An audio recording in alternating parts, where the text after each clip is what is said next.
નમસ્કાર દર્શક મિત્રો, રિયલ સમાચારમાં આપનું સ્વાગત છે। સમાચારોની શરૂઆત કરતા પહેલા એક નજર કરીએ આજના મુખ્ય સમાચાર પર।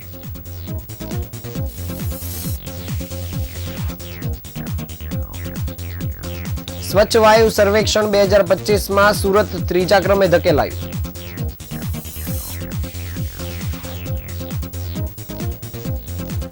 સચિનમાં પખવાડિયાથી ગુમ માસૂમ બાળકોની શોધખોળ આખરે પોલીસે શરૂ કરી। રાજ્ય સરકારે કરેલ ફેક્ટરી રૂલ્સમાં સુધારાને લઈ યુનિયન દ્વારા કલેક્ટરને અપાયું આવેદન। સુરતની શિક્ષિકાને પ્રેમજાળમાં ફસાવી શોષણ કરનાર આરોપીની ધરપકડ।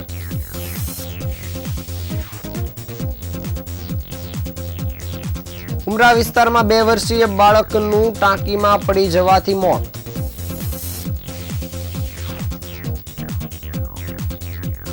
શિક્ષક દિને નગર પ્રાથમિક શિક્ષણ સમિતિની શાળાના આચાર્યને રાજ્ય સરકાર દ્વારા શ્રેષ્ઠ એવોર્ડથી સન્માનિત કરાયા।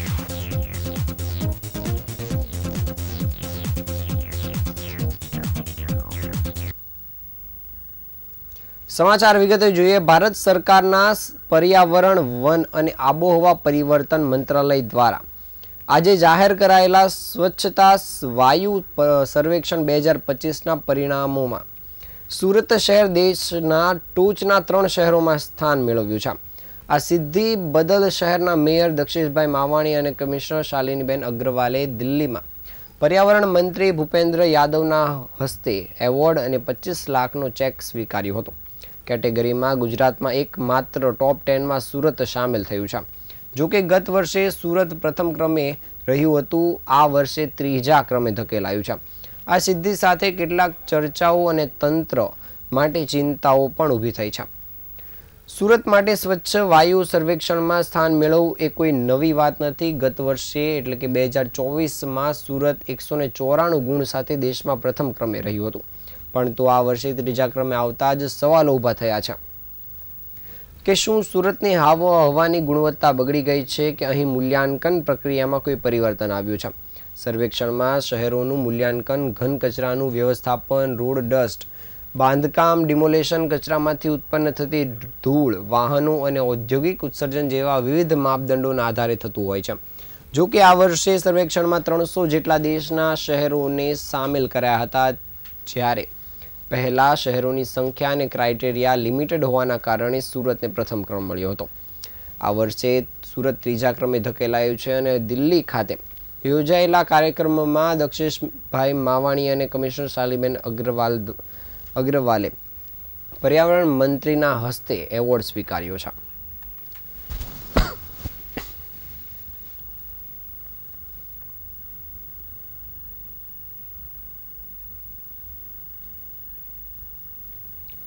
સુરતના સચિન જીઆઈડીસી વિસ્તારમાં ગભેણી ચોકડી પાસે આવેલી એક ખાડી પરથી ગત 23 ઓગસ્ટે એક અજાણી મહિલાની લટકતી હાલતમાં મૃતદેહ મળી આવ્યો હતો। તેની ઓળખ થયા બાદ તેની સાથે રહેલા 3 માસૂમ બાળકો ગુમ હોવાની જાણ થતાં પોલીસ દ્વારા આખરે શોધખોળ શરૂ કરવામાં આવી છે।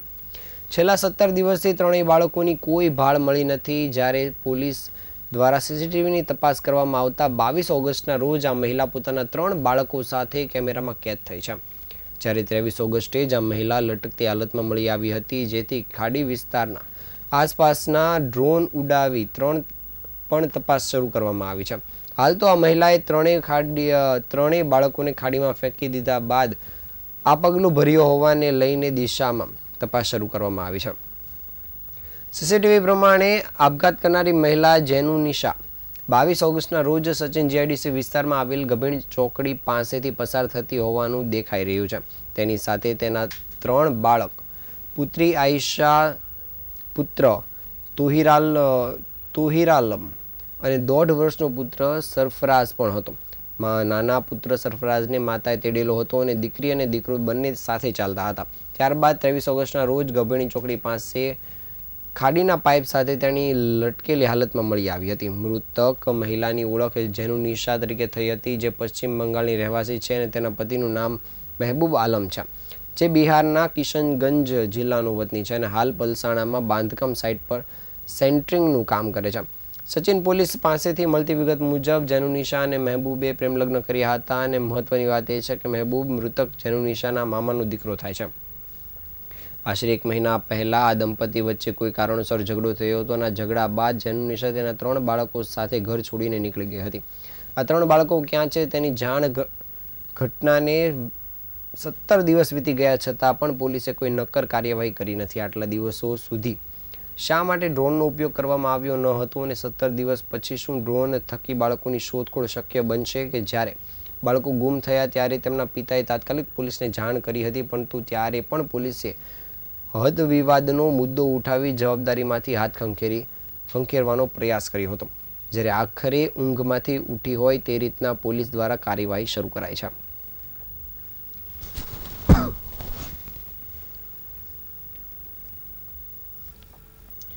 ગુજરાત સરકાર દ્વારા વટ હુકુમ દ્વારા ગુજરાત ફેક્ટરી રૂલ્સમાં કરાયેલા સુધારા પાછા ખેંચવા બાબતે અસંગઠિત શ્રમિક હિતરક્ષક સંઘ દ્વારા સુરત જિલ્લા કલેક્ટરને આવેદનપત્ર આપીને રજૂઆત કરવામાં આવી છે. આ રજૂઆતમાં જણાવાયું છે કે ગુજરાત સરકારે જુલાઈ મહિનાથી 1લી તારીખે વટહુકમ બહાર પાડીને ફેક્ટરી એક્ટમાં કામદાર વિરોધી ફેરફારો જાહેર કર્યા છે. આ ફેરફારો મુજબ હવે કારખાનાના માલિકો પોતાના કામદારો પાસે વધુમાં વધુ 9 કલાકને બદલે 12 કલાક કામ લઈ શકે છે. કામના કલાકોની કુલ સંખ્યા અંતરાલ વિના વિરામ વિના 6 કલાક સુધી લંબાવી શકશે અને માલિક કામના કલાક લંબાવી શકશે, પણ એ માટે કામદારની સંમતિ મેળવવી પડશે. કામદાર પાસેથી સંમતિ મેળવવાનું માલિક માટે અઘરું કામ નથી જ. કામદાર નોકરીમાં દાખલ થશે ત્યારે જ તેની પાસેથી વગર પૂછીએ સંમતિ પત્રક પર સહી લઈ લેવાશે. જ્યારે છેલ્લા ઘણા વર્ષોથી માલિકો આમે કામદારો પાસે 12 કલાક કામ કરાવી રહ્યા છે અને અત્યાર સુધી કામદાર પાસે દરરોજ 12 કલાક કામ લેવાનું ગેરકાયદેસર ગણાતું હતું, પરંતુ હવે આ ગેરકાયદે ગણાતું પગલાંને હવે સરકારે કાયદેસર કરી મજૂરોનું શોષણ કરવાનો માલિકોને પરવાનો આપી દીધો હોય તેવું લાગી રહ્યું છે. ફેક્ટરી એક્ટમાં સુધારા મુજબ કલમ 59માં કામદાર પાસે અઠવાડિયામાં કુલ 48 કલાકથી વધુ કામ લેવાનું નથી અને કામદાર પાસે જો અઠવાડિયામાં 4 દિવસ એટલે કે 12 કલાક કામ કરાવ્યું હોય તો પછીના 2 દિવસ તેને વેતન સહિતની રજા આપવાની વાત આ કલમમાં કરવામાં આવી છે. જો કામદાર વેતન સાથેની રજામાં કામ કરે તો બમણા દરે વેતન આપવાની જોગવાઈ કરી છે. અહીં સવાલ એ થાય છે કે માલિક ઓવરટાઈમ ન આપે તો તેને માટેની કોઈ ફોજદારી કેસની કે મોટા દંડ ભરવાની સજામાં સુધારો કરવામાં આવ્યો નથી. જો કામદાર માલિક સામે ઓવરટાઈમ નહીં ચૂકવવા માટેની ફરિયાદ કરશે તો શું માલિક કામદારની કામ ઉપર રાખશે ખરો, તેને લઈને પણ સવાલો ઉઠ્યા છે. જ્યારે બધી તમામ બાબતોને લઈને સંઘ દ્વારા કલેક્ટરને આવેદનપત્ર આપીને આ સુધારો રદ કરવા માટેની પણ માંગ કરવામાં આવી છે. સુરત કલેક્ટર ખાતે અસંગઠિત ક્ષેત્ર કામદાર એકતા મંચ અને ડાયમંડ વર્કર યુનિયન ગુજરાત દ્વારા સુરતના કલેક્ટર મારફતે ગુજરાતના મુખ્યમંત્રીને અમે આવેદનપત્ર દેવા આવ્યા છીએ.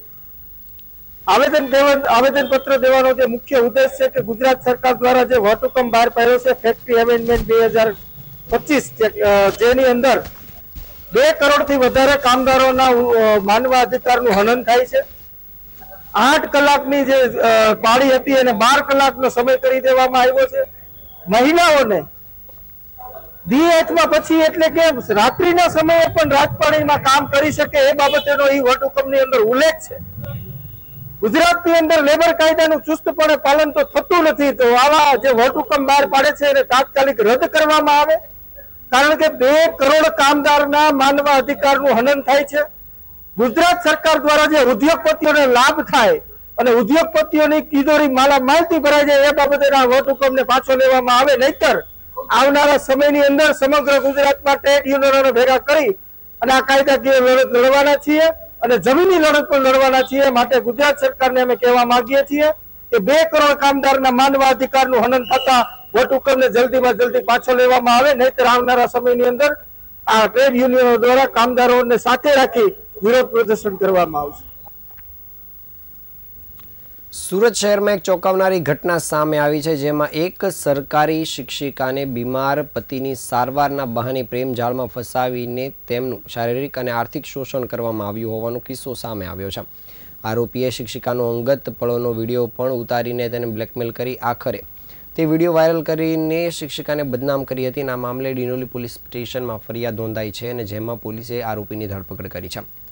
ડિંડોલી વિસ્તારમાં રહેતી અને સુરત મહાનગરપાલિકા સંચાલિત શાળામાં શિક્ષિકા તરીકે ફરજ બજાવતી 46 વર્ષીય મહિલા 2 સંતાનની માતા છે.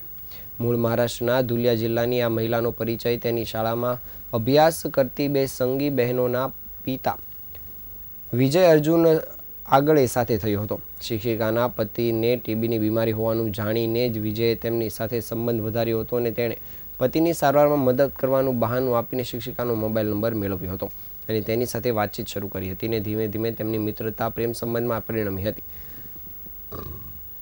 વિજયે શિક્ષિકાને ગોડાદરાના ધ પેલેસ બિલ્ડિંગમાં આવેલી એક હોટલમાં લઈ જઈને શારીરિક સંબંધ બાંધ્યા હતા, પરંતુ તેને ગુપ્ત રીતે પોતાના અંગત વિડીયો પણ ઉતારી લીધા હતા. જ્યારે શિક્ષિકાએ આ સંબંધનો અંત આવવાનો પ્રયાસ કર્યો ત્યારે તેણે ધમકી આપીને બ્લેકમેલિંગ કરવાનું શરૂ કર્યું હતું. તેમજ શિક્ષિકાના પતિનું અવસાન થયું ત્યારે પતિના મૃત્યુ બાદ વિજયે શિક્ષિકાના ઘરે જઈને બળજબરીથી શારીરિક સંબંધો બાંધ્યા હતા. શારીરિક શોષણ કરવા ઉપરાંત બ્લેકમેલિંગ કરીને આર્થિક શોષણ કરવાનું પણ વિજયે શરૂ કર્યું હતું. જે બાદ આખરે શિક્ષિકાએ ડિંડોલી પોલીસ મથકમાં ફરિયાદ નોંધાવતા પોલીસે આ મામલે વિજય વિરુદ્ધ શારીરિક અને આર્થિક શોષણ તેમજ બ્લેકમેલિંગની ફરિયાદ નોંધી છે અને આ મામલે વિજયની ધરપકડ કરી છે.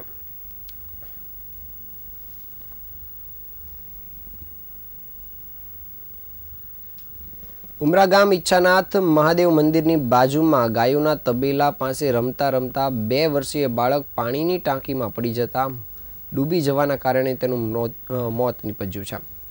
આ બાળકના મૃત્યુને પગલે પરિવારમાં શોકની લાગણી ફરી વળી છે. ઉમરા ગામ એસવીએનઆઈટી કોલેજ સામે ઈચ્છાનાથ મહાદેવ મંદિર નજીક શ્રી વસદન બંગલોઝની નજીક છગન મછાર પરિવાર સાથે રહે છે. તેમનો 2 વર્ષીય પુત્ર આરેશ ઉર્ફે બાબુ હતો અને ગઈકાલે મોડી સાંજે પુત્ર આરેશ ગાયોના તબેલામાં તે રમી રહ્યો હતો. તે દરમિયાન આરેશ પાણીની ટાંકી નજીક રમતો હોવાથી ખુલ્લી પાણીની ટાંકીમાં તે પડી ગયો હતો, જેથી તે પાણીમાં તબેલા પાસેથી પાણીની ટાંકીમાં તે રમી રહ્યો હોવાથી તે રમતા ડૂબી ગયો હતો. તબેલાના માલિક યથાર્થ આહિરની નજર પડતા આરેશને ટાંકીમાંથી બહાર કાઢ્યો હતો અને તાત્કાલિક 108 મારફતે નવી સિવિલ હોસ્પિટલમાં લઈ જવામાં આવ્યો હતો, જ્યાં તબીબે 2 વર્ષીય બાળકને મૃત ઘોષિત કર્યો હતો. આ ઘટનાને પગલે પરિવારમાં શોકની લાગણી ફરી વળી છે.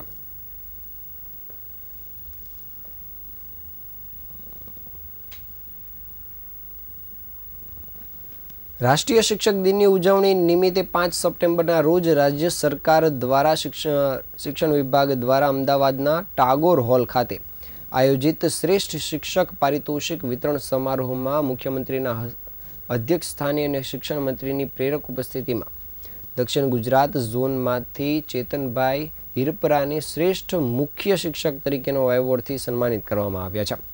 આ પ્રસંગે મુખ્યમંત્રી ભૂપેન્દ્રભાઈ પટેલ અને શિક્ષણ મંત્રી કુબેરભાઈ ડિંડોરે રાજ્યના વિવિધ જિલ્લાઓની અને ઝોનની પ્રાથમિક, માધ્યમિક અને ઉચ્ચતર માધ્યમિક શાળાઓમાં શ્રેષ્ઠ કામગીરી કરી શિક્ષણ ક્ષેત્રે ગૌરવપદ યોગદાન આપીને રાજ્યની વિકાસ યાત્રાને ગૌરવાન્વિત કરનાર શિક્ષકોની અને આચાર્યોને શાલ, સ્મૃતિચિહ્ન, સન્માનપત્ર અને પુરસ્કારથી સન્માનિત કર્યા હતા. મુખ્યમંત્રી અને શિક્ષણ મંત્રી દ્વારા દક્ષિણ ગુજરાત ઝોનમાંથી સન્માનિત થયેલા ચેતનભાઈ હિરપરા હાલમાં સુરત શહેરના ઉત્તરાણ વિસ્તારની મહારાજા કૃષ્ણકુમારસિંહજી પ્રાથમિક શાળાના આચાર્ય તરીકે ફરજ બજાવે છે. મહારાજા કેમ્પસ તરીકે ઓળખાતા સંકુલમાં આ શાળા સાથે શ્રી પ્રમુખ સ્વામી મહારાજ પ્રાથમિક શાળા ક્રમાંક 346, લતા મંગેશકર પ્રાથમિક શાળા અને સુમન હાઈસ્કૂલ નંબર 19 પણ આવેલ છે. આ કેમ્પસમાં બાલવાડીથી લઈને ધોરણ 12 કોમર્સ સુધી અંદાજિત 4000થી વધુ વિદ્યાર્થીઓ અભ્યાસ કરી રહ્યા છે.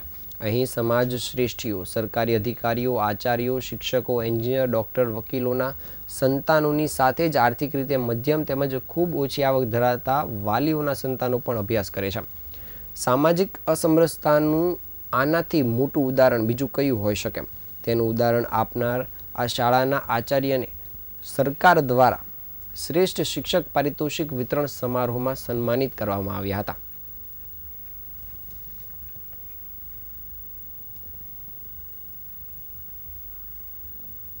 આ હતા આજના સમાચાર. નવા સમાચાર સાથે ફરી મળીશું. ત્યાં સુધી રજા આપશો. નમસ્કાર.